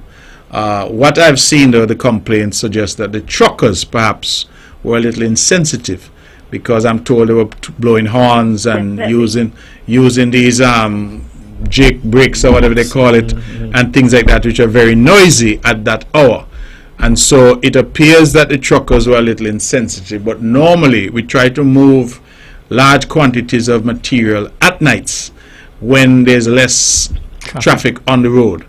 What we need to ensure is that the truckers themselves behave responsibly when they're on the road, recognizing that folks like yourself are trying to sleep at 2 o'clock in the morning. And so if they must be on the road, they don't speed, they don't use the horn, and they don't use these Jake brakes that make so much noise. I think that would be my response to that. But I gather it was advertised that we would be moving. It is a one-off event. It happens once every few months or so when aggregate comes. How often you think, Alexis? Once a month? Once every couple of months. Once every few months. And that is the process that currently exists. But we do sincerely apologize to you and to others, because I saw social media was lit up this morning with complaints about it. We do apologize, and we'll try to do better. Can I ask you how these public notices went out? Because I totally was unaware of it. I'm told it was on radio. I heard it on Vaughan Radio. I don't know where else it was. I don't, but I know personally I heard it on Vaughan, but I don't know where else it went out. But I heard it on Vaughan Radio. Okay. Can I just move on quickly? Just the one more subject. If some a citizen requires the service of a biometric center, after several weeks of investigation, both here in St. Kitts, I found that there is none or anything to substitute for that here. I was told to check Barbados, but I want to find out if there is a means by which somebody who lives here in St. Kitts Nevis could find out where the closest biometric center would be that would accommodate St. Kitts Nevis citizens. Well, biometrics for what? If you want to prove that you're who you say you are, so I guess fingerprints, the facial ID, I don't know, maybe I don't know. But that would be a difficult issue, because that would be a private, if you will, a private requirement. That is like somebody saying, I need an iPhone. Where can I get the closest iPhone? So I am not sure where that would be available. The Canadians, for example, for immigration purposes, they bring their machinery to us when they want to collect biometrics for those applying for visas. If you're going for a US visa or UK travel visa, student visa, you have to go to Barbados and provide your biometrics there. And even in those countries, I do not know that biometrics are available outside the context of countries that require it for visas and things like that. I don't know that there's for example, a center that you could just walk in and say, listen, pay my money and get biometrics done. So I'm not sure that service is available anywhere close to us that I'm aware of. Okay. So I heard Barbados, so possibly that's the alternate. It might be, but even in Barbados, I don't know what they would have in terms of biometrics, whether or not, as I said, it's merely those governments, the UK, US, etc., having biometrics for their purposes. Whether you can walk in there and say, I want my biometric because I need to prove who I am to an insurance company, for example. I'm not so sure that would be available to you. Okay. So you raise a very interesting question. I don't know what the answer is. Okay. All right. Well, thank you. Okay. Have a good evening. And apologies again about the noise. But I accept your apologies. Thank you. Thank you. If I can just quickly say, Premier, regarding the offloading of aggregates, for example, I believe moving forward, we ourselves would have to dictate how we handle these in terms of, most badges that ply their trade here in the region will have a strict schedule as to when they'll come offload and they're gone again to the next port to be loaded or whatever the case might be. But of course, sometimes we have to think about our own circumstances here and let them know that we can only do it at such and such a time. Meaning, let's say, starting at 6 a.m. in the morning, they may get here by 8 o'clock the night before, but of course, you understood what happened last night, or you understand what happened last night. It can be avoided, and we just have to work those logistics out to make sure. Because I'll give you an example. We have sent aggregates out of here in the past to St. Kitts and to St. Martin and to Guyana, for example. And the badge owner would come in here and say, well, they want to do it on Sunday. And we adamantly said, no, we can't do that, because you understand the amount of churches you have to pass from that side of the island heading down to Long Point. But sometimes they would come and they would tell you, listen, we can only come in now and we can do it then. But of course you have to push back if you have to, because we cannot have another situation similar to what But there happened the seems to other my night. mind to be good sense behind moving the aggregate at night. At night, yeah. Right. I think the But as you question, rightly said, the truckers should be a bit more truckers, you see, sensitive, yeah. because so when listen. somebody's telling me that truckers were sounding their horn Yes. on the road last night, I'm saying, well, why are you sounding your horn on the road last night? You have people who live along the road, and I think that is part of the issue. A lot of times, I live up in Montpellier, and I've stayed at my home and heard trucks, and the sound from where I am is a fearful sound, and I am a good distance away from the island main road. Because so I at some point we have also to say to the truckers, you have to be responsible. Of course. But Brad, we have been talking to truckers. We have come here and we have talked, and it hasn't changed to some extent. Well, where does it end? Well, we now have to, I think, have some consequences to the talk. If you keep telling them this is what needs to be done and they're not doing it, well, because I just don't understand. If you're moving material, why you have to be speeding on the road? Why the engagement of the very noisy brakes? Why the horns? Why the horns at 2 o'clock in the morning? Who you blowing horn for? Donkey? I mean, to my mind, it is a time when a little understanding and a little appreciation and listen, we coexist. Yes. You know? But moving at night seems to me to make sense because you don't have Traffic, the problems, yes. you don't have the passenger buses, you don't have the risks because passenger buses might have children dropping off school, you know, that kind of thing. I hear you clearly, but it is one that presents a platform for some additional debate and to figure out what is best, because the human being is difficult to control sometimes. Let's go to the phones. Good evening, you're on the mark. Hello? Good evening, Mark. Good evening. Hey, what's up, man? Fitzroy Warner here. Good Yes. night to everybody. Good night. Fitzroy, how are you feeling? Good, man. I'm good. That issue with the truck, right? It needs to stop at night. It can be done from 6 in the morning Saturday, and by 6 in the afternoon Saturday, you're done. Alexis knows. We have done it before. The truckers, I find the Nevis truckers, they don't have any discipline when it comes to night. Those young guys enjoy the Jake brakes. And that Jake brakes is really annoying, even to me who is a truck driver. So I think Public Works, they have control over it. They can say to the badge, we need to boat at 6, case closed. No discussion. 6 in the morning to 6 in the night, you can offload any badge within that time with the amount of trucks we have in Nevis. Even if the trucks take the time and go up the road and come back. Right, Alexis? Yeah, I hear you clearly. Point taken. Easy. That night thing needs to stop. I mean, your noise should not disturb me in my house. Right, Mark? Well, as I said to you, from where I live, all it is where I hear them on the road, so I know. I tell you, these guys, like I say, I myself was a truck driver. When I was young, I used to enjoy Jake. These guys. But what is the enjoyment in it? I don't understand. Huh? Explain to me. Help us who are not truckers. What is the enjoyment in making this tonload of noise on the road? I up at Mems the other day. I up at Mems the other day getting something to eat, and some fellows come down the road with some noise. And Mark, they were not moving at any fast pace. It makes the driver feel mature. No, it's a sign of control. And controlling a big machine.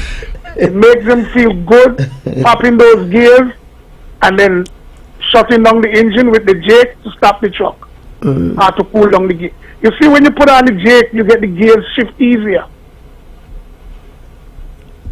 You understand? But maybe it is I just don't understand, because my view is I have lived in other countries. I spend a lot of time in places like New York, and I don't hear that kind of racket. Well, they can use them. Jake was not designed. Engine brakes was not designed for the way these guys using them. I think if the makers of these engines were to hear how they're using them, they will be shocked. Well, they'll buy back the truck. When you say they're not used, I mean, I'm really asking, because I think a lot of us who don't know, they're not designed to be used in that way. Meaning what? They're designed for highway mostly. You know, you're heading down the highway and you see something up ahead You want to stop, you can't apply brakes to stop because you're going to be all over the place. You put on your jake and you take it off, and you put it on and you take it off. But these guys do it like, oh man. Is there also, I've heard, and since you're on the line and you say you're a trucker, I've heard that there is in some countries a kind of silencer that has to be put on, which apparently a lot of the guys when they import the trucks take them out. What they do in Jamaica, which is even more crazy, they send, when they do that, they send fire through the exhaust. Yeah. Fire, actually fire. When they pop the jake, you see fire coming through the exhaust. Well, moving from the jake for a moment, about the silencer, isn't there something that you can put on to make the noise a little less? No, because what happens, when the jake goes on, it's shutting down the fuel from the injector, so the engine is going to make noise. Okay. All right, so maybe my information. You can't stifle it through the exhaust, you might just blow your engine. All right. Okay. But like I say, do it in the day, on a Saturday. Let the boat owners know that this is the time that they can boat. Take it or leave it. All right. Okay. Can't continue with this night thing, Mark. I don't like it either. All right. Thank you very much. Yes, okay, gentlemen, we have about 20 minutes left. We have other people holding. Let's go back to the phone. Good evening. You're on the mark. Good evening. Good evening. Good evening. I don't agree with this business about running the trucks from 6 in the morning to 6 in the afternoon. Keep them in the night. Less people on the road, less traffic on the road. They make any noise, $1,500 charge. I bet you they forget that they have fancy brakes to make noise. It's foolishness about young people, they like to do this and they like to do that. We do not want to be disturbed, and we do not want to have no accidents between 6 and 6. Carla, suppose you're not on the route that the trucks normally take to where they're transported. It doesn't matter if I'm not on the route. The people who are on the route are complaining, and there is no need at 2 o'clock in the morning to be blowing your hand at people 5 miles away can hear. There's nobody on the road at that time of day. But part of the debate we are trying to have is as to whether 2 o'clock in the morning makes sense and whether we can do it between 6 a.m. to 6 p.m. on a given day. Yeah, 6 a.m. to 6 p.m., 7 days a week, you have a lot of traffic on the road. There's not much traffic on the road from 6 p.m. to 6 a.m. the following morning. That is why they're running at that time. And this foolishness about how young people like to hear noise. Charge them. You don't get no pay if you're making all this unnecessary noise. You might see a donkey or something in the middle of the road and you want to blow your hand, but all this noise disturbing the neighborhood that is unnecessary is cut it out. You cannot cater to the foolishness of young people all the time. It's nice to enjoy it. That's why they have a racetrack over there in St. James. They can go over there and run and blow their hand wherever they like, but not when people trying to get sleep. I have to get up to go to work in the morning. Thank you very much, and congratulations on your new assignment in St. Kitts today. Thank you. All right, Thank you very much, caller. We have 15 minutes, gentlemen. The calls keep coming. Good evening. You're on the mark. Okay, we've lost that caller. Let's try this one. Good evening. You're on the mark. Try this one. Good evening, Mark. Good evening to Mr. Jeffers and Mr. Evelyn. Congratulations to you, gentlemen. Thank you. Good evening. I'm listening to the discussion and I'm thinking men and their toys. What are we going to do about this? But one of the things that brings to mind again is, are there any plans in the near future to develop that road that goes from Long Point around to the eastern end of the island via, what is over there called? You mean to the bottom of Hickman towards New River? Along the coastline. So you go from Long Point along the coastline all the way around to like Hickman and New River area. Do you guys have any plans in the near future to develop that? Paula, we've talked about that project, but it's not something that is in our immediate plans. It is a desirable project. I think it will open up that side of the island for development, but that is not something in our immediate plans. As you know, particularly in the environment that we now are, the government's ability to undertake large capital projects has been tightly circumscribed. So we see it as a project that is a useful project to contemplate for the future, and it is something that certainly, when resources permit, we will look at. All right. Thank you so much. All right. Thank you. It is 10 o'clock, and the phones will keep going. Good evening, you're on the mark. Yes, one more thing. I listened to the throne speech today, and but I didn't hear anything really in terms of foreign policy, if there's going to be any pivoting to anywhere or any change in direction. Are you going to concentrate more on any particular thing? Is it that there's no change in foreign policy, everything is as is, and we can expect that the Ministry of Foreign Affairs will be pretty much as was? I think that is accurate. I think that we are on a particular path that we feel is a good path for the country, where we have tried to expand our footprint into places such as Africa. We have set out a very robust foreign policy where we try to engage new countries while strengthening our relationship with existing allies. That has been our approach, as I like to say, friends to all and foes to none. St. Kitts and Nevis, being a small country, has to be fairly adept in terms of its foreign policy and agile in terms of its foreign policy. And so that has been the position. So we don't anticipate there to be any substantive or substantial shifting away from that path on which we have embarked 5 years ago, and which we feel thus far has borne some fruits. What I will say is that whilst it may not have been mentioned in the throne speech, we have, for this term, we will be looking at more engagement, trying to get St. Kitts Nevis on more international bodies, like UN bodies and the like, and trying to position ourselves to give us greater exposure. We will also be trying to tap into more resources international that are available for things like climate change, the environment, etc. So that will be the thrust. But you're correct, it would not have been put in the throne speech, because the throne speech would clearly highlight bigger items, broad agenda items. Oh, yeah, I thought that would be a big item too. Well, but we are already on that path. There's nothing new to say there. That path is a path that we've already set our foot upon and that we've been working towards. So it's just a question of redoubling our efforts in that regard. Okay, you don't see the role of the foreign ministry, for instance, to become more robust in trying to attract foreign direct investment.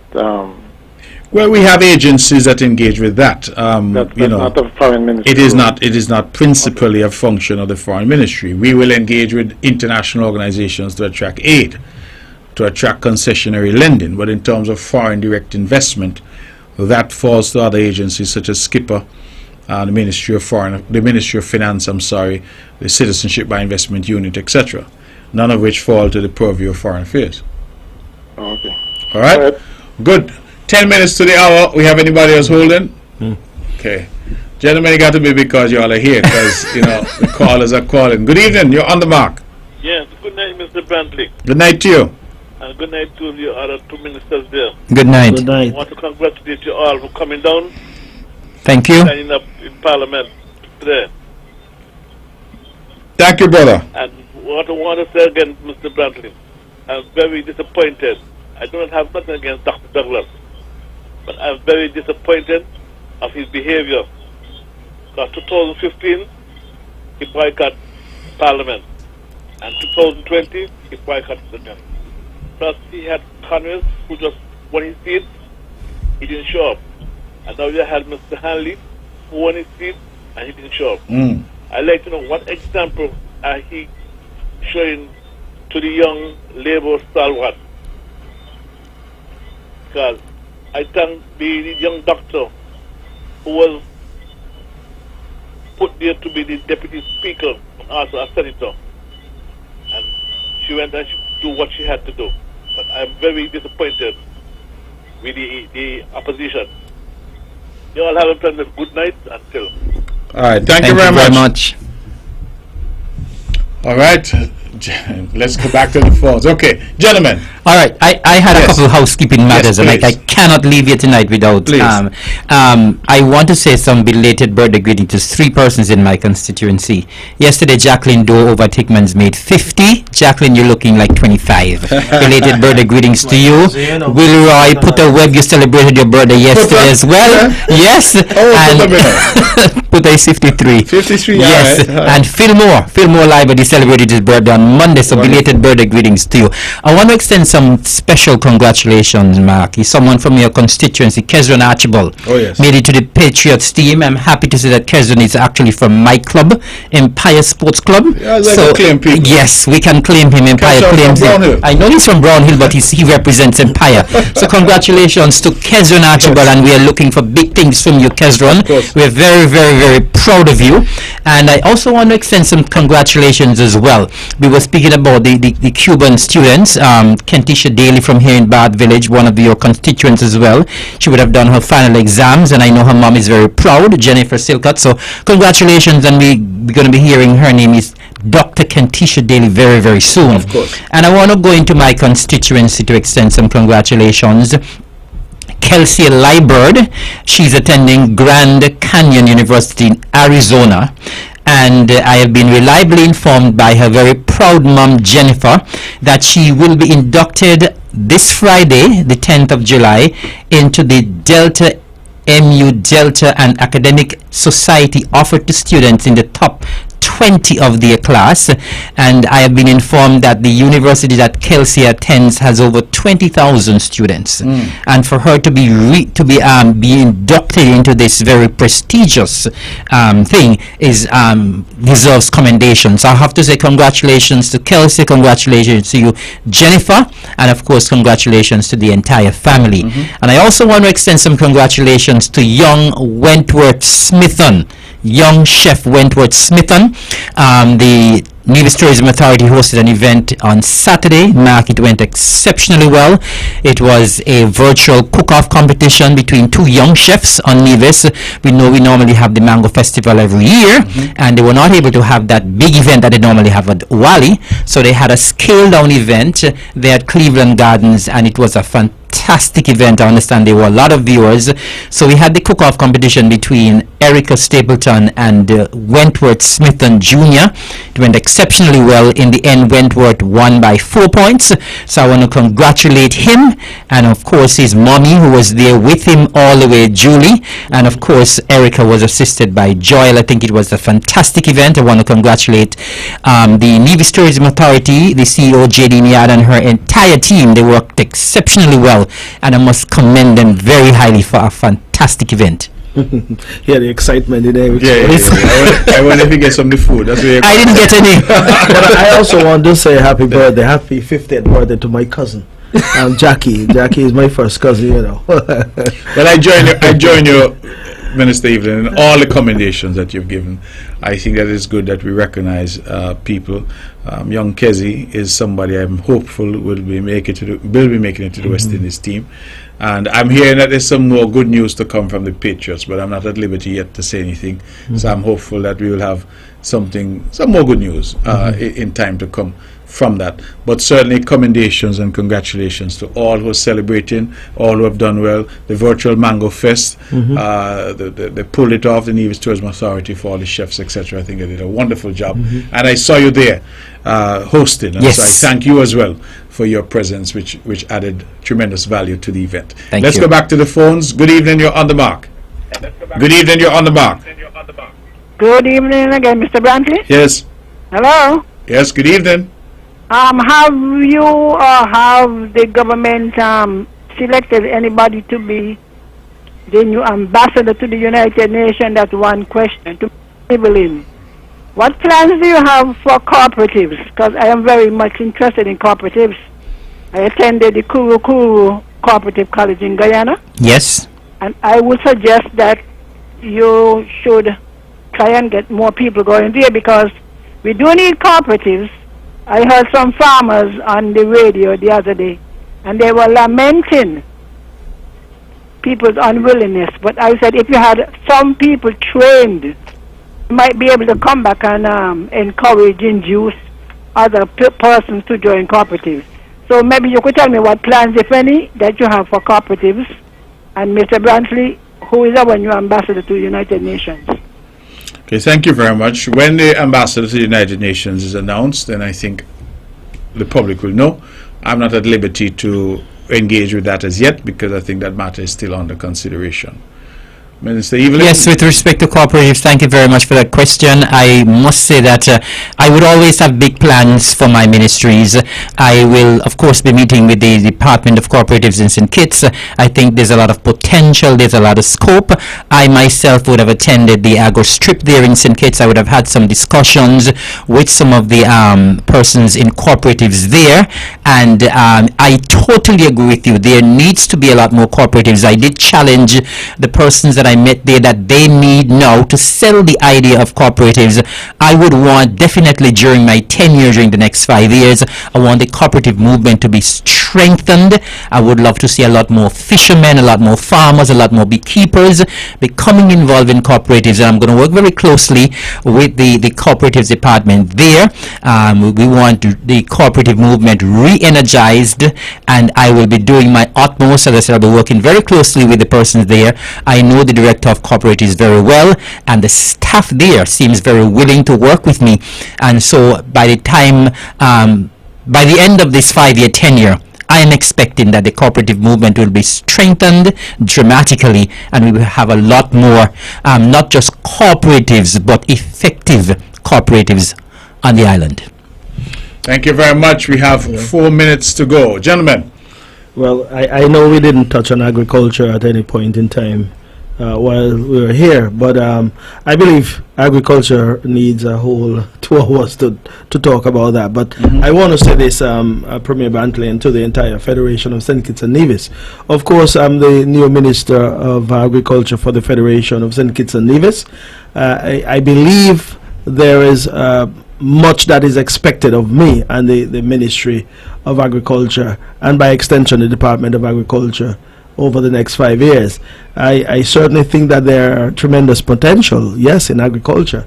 I know there are probably partnerships and relationships that have to be fostered in order to make sure that we can accomplish our goals. There have been a lot happening in agriculture, but I think we now need to start thinking bigger in terms of getting agriculture to a level where we feel that it is sustainable. At this point in time, there are a lot of small farmers, yes, and persons are trying their best. There are difficulties and challenges, of course, but I do believe it's time to refocus to make sure that we're bringing more innovation into agriculture. Some years ago, greenhouse technology was introduced in the Federation. There are some results to show for that, but I do believe that it is time to, as they say, the wheel was invented then, it is time to reinvent the wheel and go about it a different way in terms of making sure those who are establishing that particular technology, we can give them additional resources to do more, and in so doing they'll be able to produce more. There is a saying that the man who invented the wheel made history, and the man who reinvented the wheel made money. So perhaps we can look at that particular phrase and see if we can translate that into greenhouse technology and reinvent the wheel to some extent, where we give established greenhouse farmers more to work with. And I do believe if we were to do that, we can reach to the same plateau as perhaps an Israel that is in the desert out there somewhere, don't have the type of rainfall that we have, even though we have difficulties ourselves. But indeed, greenhouse technology is one that flourishes there, and they are now exporting to us. We're importing stuff from all the way in Israel and other countries that are produced in shade house environment. So what I'm saying is that we can do that here in the Federation of St. Kitts and Nevis, and then concentrate a lot on how we can build a resiliency, and also with those two amenities we can certainly translate that into sustainability, whereby we can all send to other shores. We cannot end without saying good night to Hilly. Hope you're feeling better. Good night, Hilly. Yeah. I know you're listening. All right, well, we are at the 10 o'clock hour. And I think those last Time really comments have flies. brought us there. This show is rebroadcast tomorrow at 1 p.m. right here on Von Radio. Gentlemen, Honorable Alexis Jeffers, the Honorable Eric Evelyn, my friends and brothers, I thank you for being here with me tonight. I think today was a very historic day for Nevis. It was a very historic day for the CCM party. And I'm very grateful that the people of Nevis continues to show their confidence in us. It is not a confidence that we should take for granted. Sure. It is something that we must continue to earn and to demonstrate to them that in all that we say and do, we put them first. So, thank you. I didn't say it tonight, but thank you to the good people of number 9, the good people of St. John's who have always been with me, and the St. Paul's, who this time around came with me in large number, and I thank them from the bottom of my heart. Gentlemen, thank you for being here with me. Our pleasure. Thank you very much, and we look forward to engaging with you further. To all of you out there, have a wonderful night. God bless you, and good night. Good night. Thank you.